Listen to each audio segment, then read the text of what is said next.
I'm Caitlin Crisp, a fashion designer, and this is how I live in Ellerslie. Our home is cozy, welcoming, and sunny. My favorite memory is such a hard one because we've hit so many milestones in this house. I mean, when we got the keys to this place and came in and there was no furniture, we just had the biggest smiles on our faces. We even stopped a random person walking down the street to get our first photo in front of the house. It was just such a joyful day.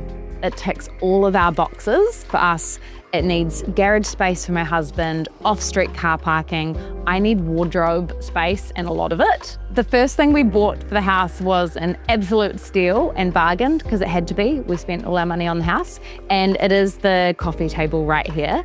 It was originally listed for something like $150 and it's solid marble. And I think my husband managed to get it for like $50. At the end of the day, my husband and I like to sit and have dinner at the dining table, debrief while our son jumps away in the jolly jumper. It's, yeah, my perfect ending to the day. It's beautiful and sunny, and it's just the right size for us. So in terms of ticking all the boxes, this one ticks all of them. In all honesty, I'm living in my dream home.